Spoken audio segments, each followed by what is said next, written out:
news and to tell you what's going on because it's crazy. It's absolute. It defies logic and reason, and I don't understand why more people aren't mad about it. Brookfield is enriching itself with the help of Mark Carney, who's the former CEO of Brookfield, and he has stocks that mature in years to come. So the better the company does, the more stocks that he'll have when that happens. So he's enriching Brookfield and using his position as prime minister, it seems, to facilitate that even more. And that seems crazy. Canadians don't seem to care, but it seems crazy. And if he gets caught and found guilty, the worst they can do to him is give him a $500 fine and a ceremonial slap on the wrist. And they can't actually even really slap him on the wrist. So that's unfortunate. Canada is not a rule of law country if laws don't apply equally to everyone, and the laws don't apply equally to everyone. So it's not a rule of law country. And that's inescapable. If the rules don't apply to certain people or certain classes of people, then the rules don't apply to anybody. And good luck enforcing your laws on some people and not on others, right? And they come up with these justifications, like the human rights tribunals say this, and all these learned people say that, and it's easy to buy these people, and I don't believe it, and that doesn't justify and excuse this type of behavior, applying laws unevenly to entire societies.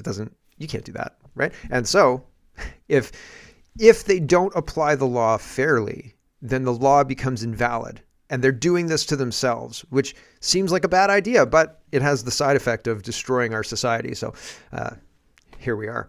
Chinese biolabs in Las Vegas? Yep, because I'm stuck on the biolab thing. I'm still not satisfied that we have a good finish to the biolab story in Ukraine. Feels very 12 Monkeys-esque. And they just couldn't finish their evil plot or something like that. And it's one of those things. And I feel like if you don't have a good finish to the story, then maybe the story's still going on. Maybe they're still doing these experiments. Maybe it's happening in Las Vegas. Food inflation spike. And we're going to start with costs and talking about that. But food costs are actually a little bit later in the show. But we should get there before the end of the free show. So lots to get to. Let's get to it. First, Mark and some other super sleuthy people are looking at the prices of beef in Mexico and in Vietnam and in other places. And Canadian beef is a lot cheaper in foreign countries. What's going on? Is the Canadian government, my theory on what's going on is the Canadian government is so desperate to make a deal that they're subsidizing Canadian beef to export in order to say, look, we're diversifying our markets and we've got all these great markets that want to work with us. Well, yeah, if you're offering beef at half price, or maybe the beef at half price is the only way it's competitive, and so the government has to sweeten the deal a bit. Otherwise, they would just carry on and they wouldn't get the deal. Maybe. But Mark Nixon says Walmart in Canada and Mexico, ground beef is 300% more in Canada than in Mexico. That's not good. But we're told there's no tax on food. Chris Sky is eating all the ground beef he can get, right? Like that guy needs a lot of ground beef because he's massive. But we're told there's no tax on food. There is a tax on food. Carbon tax, fuel tax, clean fuel standard, packaging levies, compliance costs. We are getting robbed blind. We are absolutely being robbed blind. And it's not a good thing. And that should have probably been in the food cost area. So anyway, Shannon says Mark Carney has taken money away from Canada's world-class farmers and is handing it over to his consultant cronies and foreign aid handouts. Carney has closed 7 agricultural research centers that delivered leading innovation for farmers and cut 650 jobs, while he gives $19 billion to his consultant cronies, $8 million for gender-just rice farming in Vietnam, and $22 million for beans for women for empowerment in the Congo.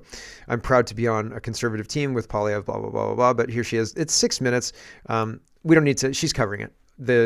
They are taking away the ability for Canadians to research and to get better at the science of farming, and instead we're funding beans for women for empowerment in the Congo because probably ChatGPT wrote that. Like, give me a group of words that people won't question all this funding for, and so beans for women empowerment in the Congo. Yeah, that's definitely it.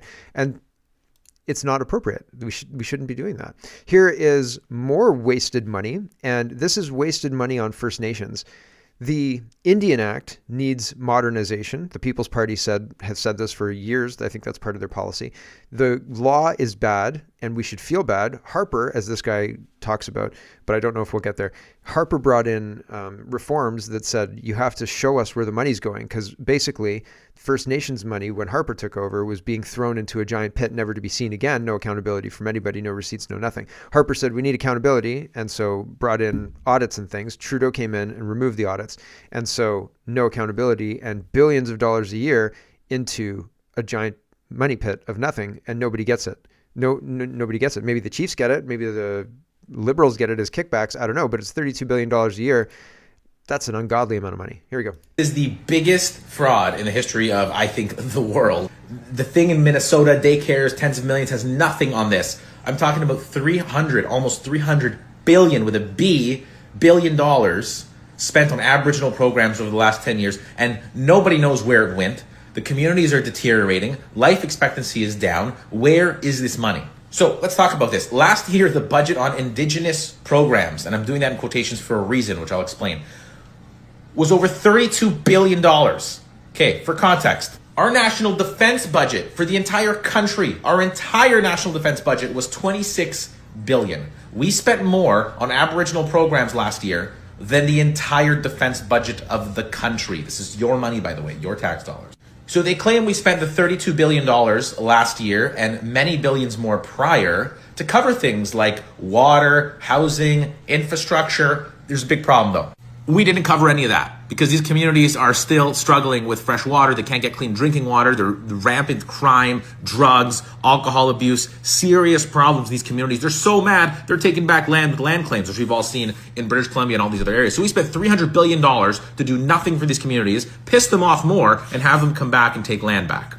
Now, back in the good days of Stephen Harper, he passed some really good common sense legislation, which said, hey, we are going to pass some legislation to ensure the accountability and transparency for First Nations. That was the act that he passed. It said, hey, all this money we're spending, it seems to magically disappear and nobody knows where it's going. We give it to various heads of groups and associations and charities and nonprofits, but the money disappears. Let's make it mandatory that they have to publish where the money is being spent. Let's have open financials, audits. So they did that, and they found rampant fraud. So there was sanctions placed against a lot of these groups that were receiving the money, saying you can't get any more government money. Guess what happened when Trudeau came into power?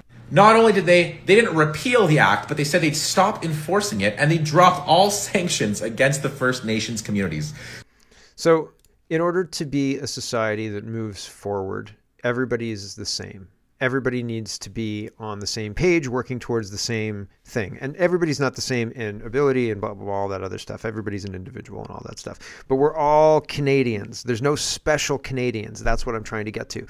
And so we should have a situation where the government is doing its best to enrich life for all Canadians, everybody, not for Indigenous Canadians only, not for new Canadians only, not for Arab Canadians only, not for female Canadians only, not for just a couple Canadians only, everybody, okay? And not everybody in the world who wants to be a Canadian. No, the Canadians who live here, the Canadians who built this country, those are the people who you're supposed to be supporting, I think, in my opinion. And that's not how it is. We have a situation where we're spending billions of dollars to enrich a small group of people, and the small group of people who it's supposed to be going to it's not reaching those people, and we're wasting the money, and it doesn't make any sense. And this is just one example. There's a lot of other examples of this kind of spending. We have people who are supposed to be taking care of Islamophobia and anti-Semitism.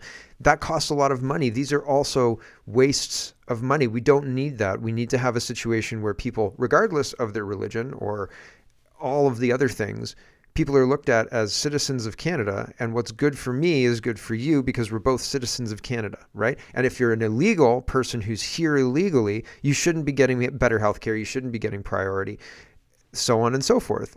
It's a really strange thing to treat First Nations people so badly and brand new Canadians so poorly, or so well, and the people who built the country as colonizers and evil people. It's not like they like the First Nations people. They're allowing First Nations people to languish. The society is not this mecca of wonderment and blah blah blah, this other stuff. It's the same as it was. They're taking all the money and giving it to new Canadians, which seems weird if you're blaming me for colonizing this country while you're paying them to colonize the country. What? Doesn't make any friggin' sense. It's insane. It's insane. And that's what I mean by a washing machine of propaganda. If you start to talk this thing through about what's actually going on, it's insane. And they say, oh, we're good for First Nations people and we're going to take care of them. We're going to give them water and stuff. They give them money. The money disappears down a black hole, and they give more money to the new people coming in because it's a Ponzi scheme. Bill Tufts says, is this a coincidence? The government of Canada and Brookfield released joint media releases on new investments in foreign countries. Same day that Carney announces big trade deal for Canada and Southeast Asia, Brookfield announces a $15 billion deal in real estate. Carney's not working for Canada. He's just using it as leverage for his own company to sign up more deals. So that seems accurate. That doesn't seem too far from the truth, really. Dominic LeBlanc is in Mexico, and this is some people. Brittany likes this. She's like, okay, this is good. This is a good idea. I think they're trying desperately to diversify their trade to make happen, to isolate the United States, to make happen what they're projecting is happening. But I don't think that that's a good idea. The United States represents a huge amount of trade. You can't replace that with Mexico. You can't replace that with China. You can't replace that with China and Mexico. It's a bad idea. We're putting forward bad policies that consistently ignore reality. And the reality is not what the liberals say it is. Reality is its own thing. The liberals can say whatever they want, but that doesn't make it real. Dominic LeBlanc says, we kicked off the Team Canada trade mission to Mexico tonight with our Canadian delegation of more than 370 business leaders. Over the next few days in Mexico City, Monterrey, and another place, exporters and investors from across Canada will have the chance to build new partnerships. So some people are asking, are we paying for all of these business people to have a basically 7-day all-inclusive business conference in Mexico? Like, are we just paying for this mid-February thing? Like, happy Valentine's Day. Have a good trip on the taxpayer dime, because it wouldn't surprise me. So, and there's no forthcoming information one way or another. If I find out that that's what they've done, I will let you know for sure. Right now, it's just speculation, but it's one of those things. This guy is talking about how Google and Meta are spending a lot of tax dollars to build big data centers, and people have been emailing me and letting me know that there are big data centers being planned for Saskatchewan because it's cold and it costs less to keep the data center cold. And Saskatchewan and Manitoba, separate people emailing me about people scouting near them for massive data centers, just huge data centers. And there are issues with the data centers in the United States. The plan was to get the citizens to pay an increased price for electricity that would subsidize the building of the data centers and the ongoing cost of the data centers. And Trump, I think, put a stop to that, but it's complicated, so I don't know for sure if he put a stop to that. And he says that the companies will be paying for their electricity, not the citizens. But we don't have somebody like Trump, and I can see, just like the meat, just like the Mexican reduction in price, I could see the government behaving in such a way that is beneficial to other people and not to the Canadian citizens. Or the meat thing may just be because we have so many regulations and other costs associated with the meat that in Mexico, that's just the final cost of the meat, because they don't have all those regulations and all the other bullshit that we've got to deal with. And in Canada, it's the cost of the regulations that's the difference. I don't know if it's the government subsidizing a deal, right? Because I could see them subsidizing a deal with Canadians, or if it's just the cost of the regulations. If it's the cost of the regulations, it's even more insane than I thought. Here is this guy talking about Meta and all the other ones. They don't have to answer the questions because there was a law passed that says they don't have to answer the questions about how much it costs. Here we go. Google, Microsoft, Meta, they're all building data centers in the state of Iowa. Today, representatives from each company testified before the Commerce Committee, and I asked them how much money they're receiving from local governments and state government in tax incentives. In other words, how many of your tax dollars are going towards these big data center projects? All three declined to answer the question. And under state law, they're not required to. Actually, it's a secret how much money is being given to these data center projects going up across Iowa. I have proposed HF 2148 would change that law, require every year that there be a report so that you know how your tax dollars are being used on these projects. I think there needs to be a conversation about whether these projects are worth actually investing large numbers of taxpayer dollars in, and I want you to have access to information about what's happening with your tax dollars. Google, Microsoft. So there you go. And I think that there's the more complexity in how government and Meta and so on and so forth work together, the less they're going to tell us. And they're going to say, don't worry, it's too complicated for you to understand. And I don't think that's true. I think they just don't want us to understand, because if we understood, we'd say we don't want to subsidize this.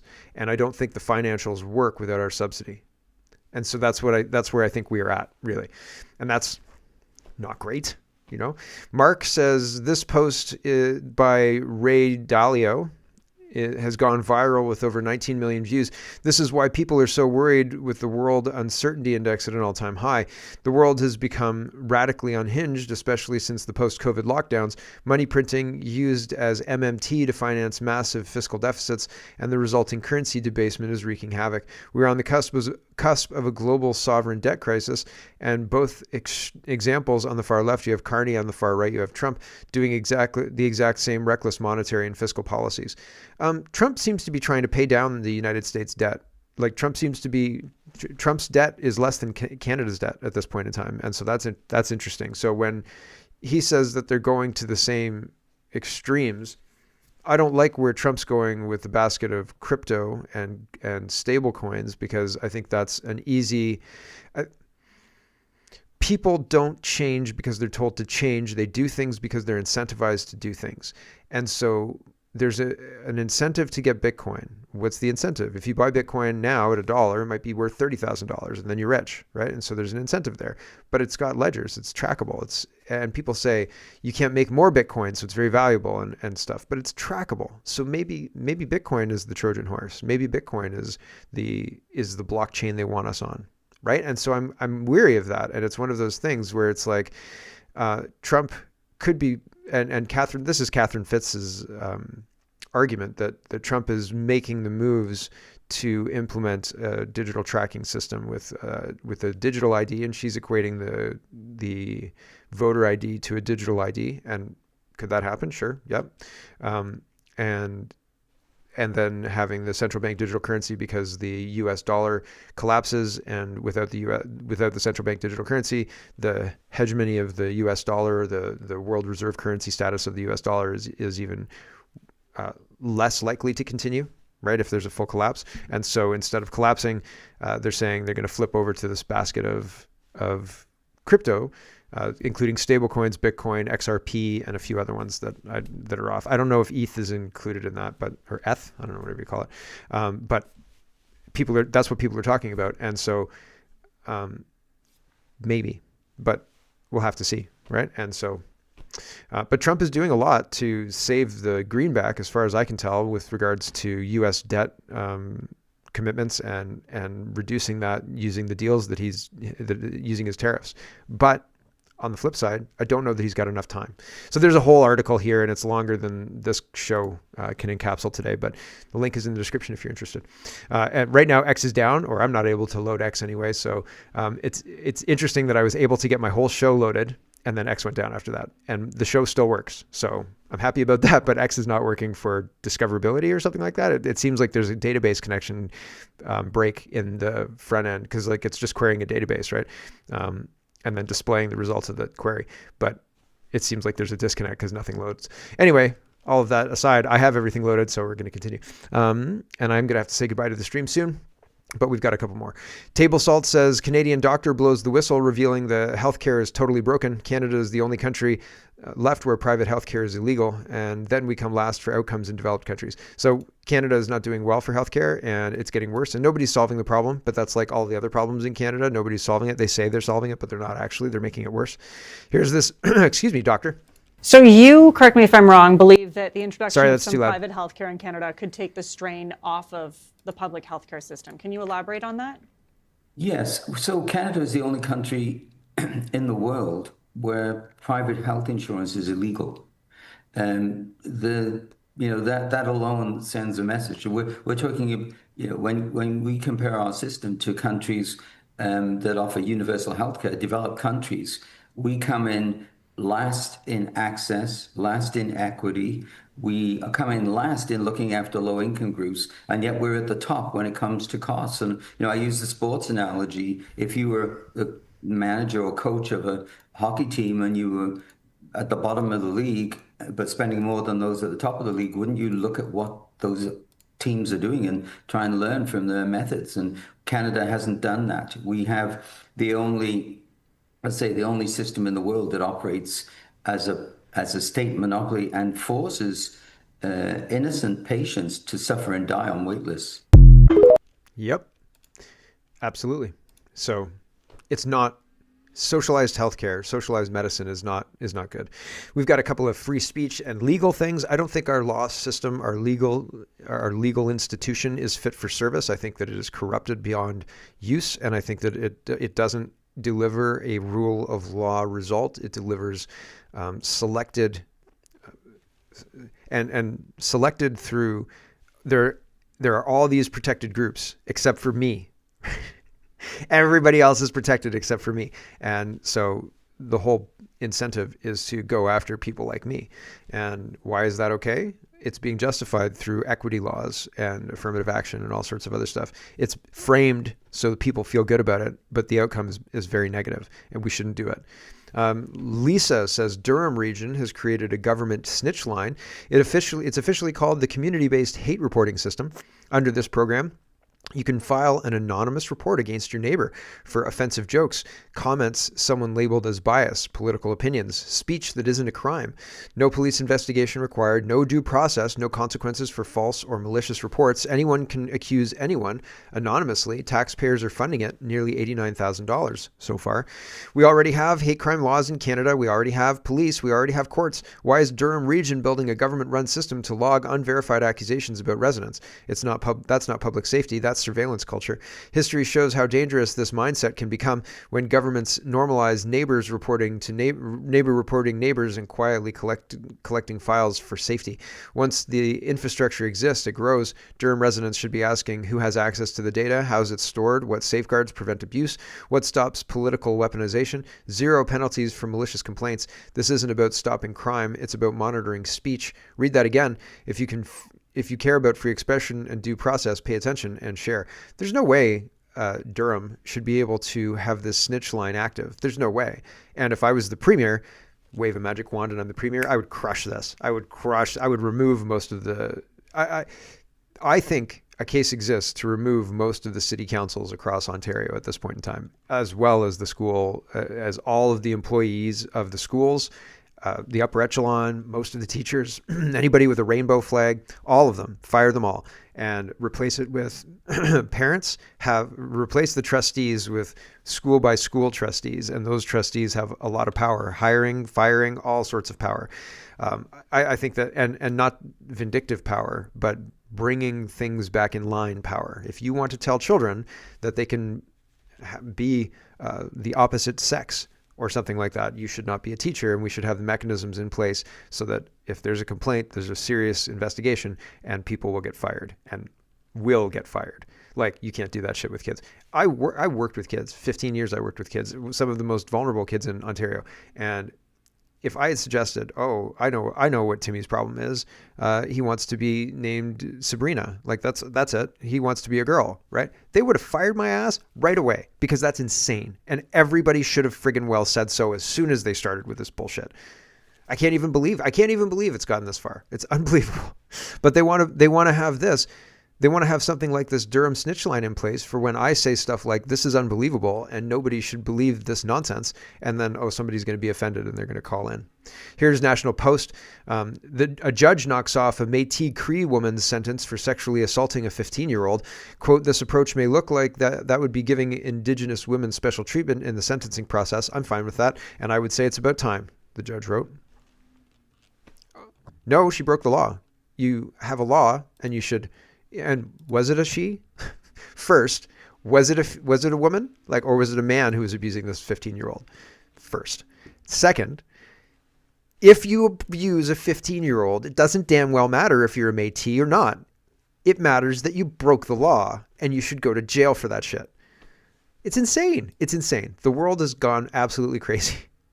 Holly Doan says extraordinary pandemic era infringements of basic rights were justified in the name of public safety, says the Supreme Court. Judges Rule 5-4 decision upheld. In Newfoundland ordered that prohibited outsiders from entering the province. So we don't have a legal system. We have a tyranny system. That's essentially what's going on. And I think people see it. I think that they don't know what to do about it. And that's not so good.